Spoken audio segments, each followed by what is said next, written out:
In this example, we have a rectangular box with a square base and an open top. And we want the volume to be 216 cubic inches. We want to find the dimensions of the box that will minimize the surface area. And then we want to be able to calculate that minimum surface area.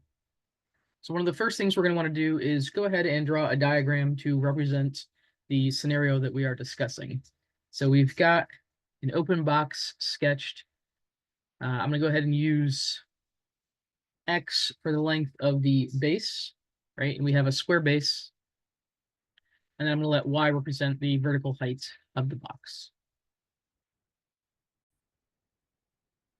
Let's go ahead and build our equation to represent the surface area.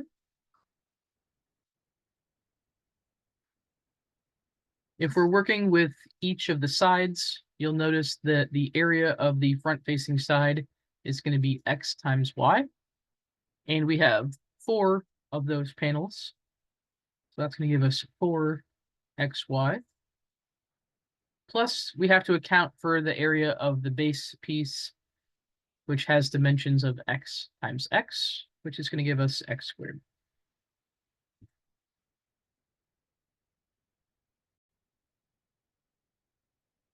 Now let's go ahead and work on building the equation to represent the constraint that was given to us.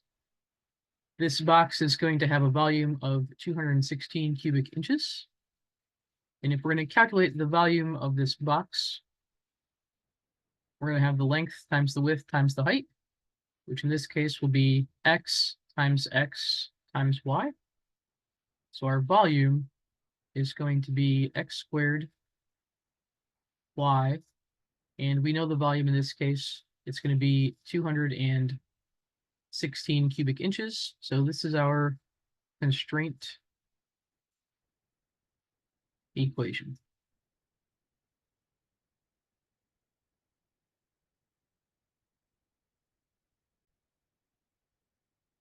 Let's go ahead and take that constraint equation. We're going to solve that for Y. So then we can substitute it into our equation for the surface area. So we're going to go ahead and divide this equation by X squared. That'll give us Y equals 216 over X squared. And now we can take that equation and substitute it into the equation we have for the surface area. So we're going to be replacing this Y with 216 over X squared. So our surface area is going to be equal to 4 times X times 216 over X squared plus X squared. And now we have an equation that's all in terms of the variable X.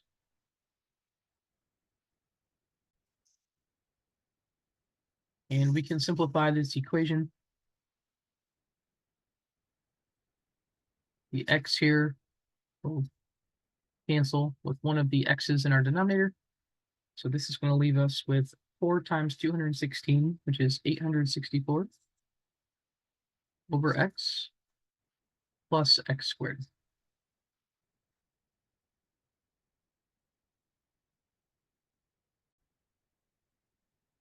We're going to need to take the derivative of the equation for S. So let's go ahead and rewrite this so that we don't have the fraction here. This would be the same thing as 864 times X to the negative 1 plus X squared. And now we can go ahead and take our derivative. This is going to give us a negative 864 X to the negative 2 plus 2X.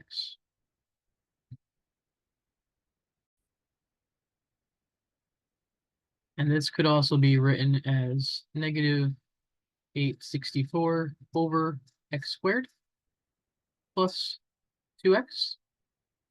And now we want to go ahead and take our derivative, set it equal to 0, so that we can solve this for the X values. So negative 864 over x squared plus 2x should be equal to 0. I'm going to go ahead and add the 864 over x squared to both sides. That's going to give us 2x equals positive 864 over x squared.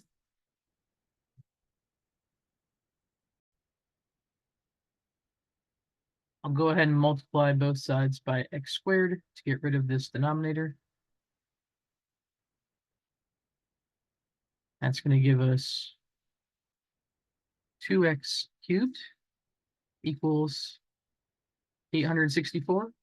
We'll divide both sides by 2 here. So x cubed is going to equal 432.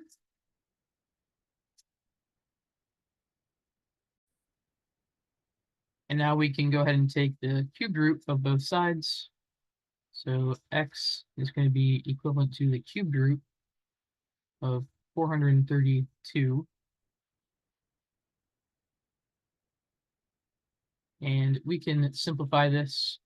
We can break apart 432 into something that is a perfect cubed and something that's not. If we take out the 216, which is a perfect cubed, that would be equivalent to 6 times 6 times 6, right? So I'm going to rewrite this as the cubed root of 216 times 2. The cubed root of 216 is 6, and then that's going to leave us with the cubed root of 2. So there's our exact value for x.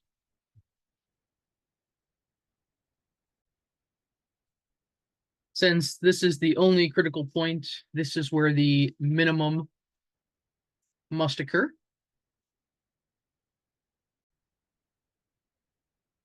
Let's take our critical value and plug it back into our equation for y so that we can get the y value.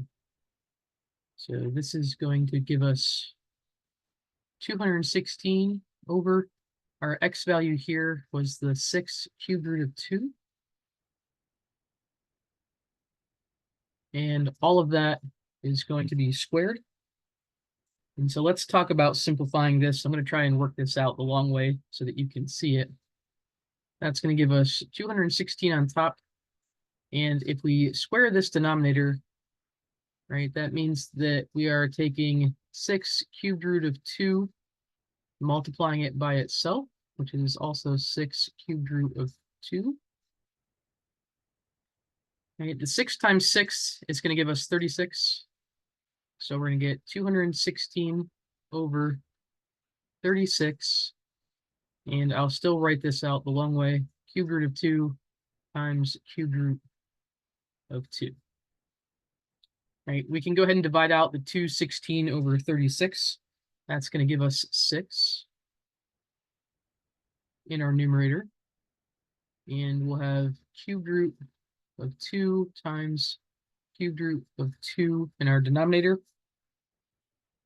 Right, and this gets a little bit stickier to simplify. My best advice here would be to go ahead and multiply by the equivalent of 1. So I'm going to multiply by the cubed root of 2, top and bottom.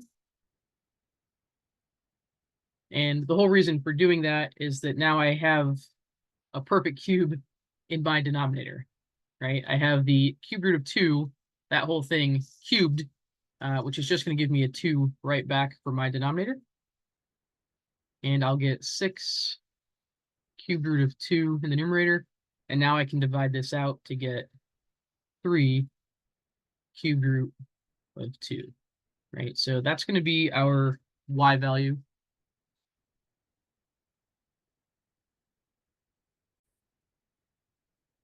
So now that we have the dimensions of our box, let's go ahead and calculate the surface area. So I'm going to go ahead and use this equation. I'll go ahead and plug in my x value here to calculate my surface area. This will give us 864 over the x value is 6 cubed root of 2 plus 6 cubed root of 2, all of that squared. And let's go ahead and simplify this.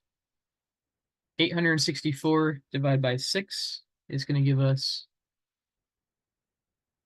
144 over the cubed root of 2. And I'll write this one out again the long way. 6 cubed root of 2, the whole thing squared, means we're doing 6 cubed root of 2 times 6 cubed root of 2. Right? And I want to be able to add these things together. So I'm going to go ahead and try to get common denominators here at the same time. I'm going to use the cubed root of 2 as my common denominator. So I'm going to multiply by the equivalent of 1 on this second term. So I'll multiply top and bottom by the cubed root of 2. And so this will give us 144. We're going to keep the cubed root of 2 in our denominator. And now let's take a look at what happens here in our numerator. We've got 6 times 6, which is 36. And then we've got these cubed root of 2's, right? We have a total of 3 of them. So cubed root of 2 cubed is going to give us 2 right back. So 2 times 36 will give us 72.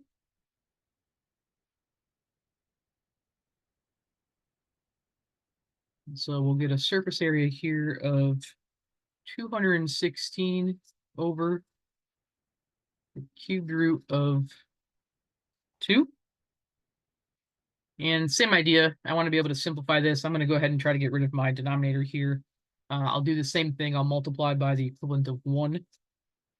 And I'm going to make it easy on myself. I need to get to a cubed feature. So I'm going to multiply by the cubed root of 2, that whole thing squared. That'll give me a perfect cube in my denominator.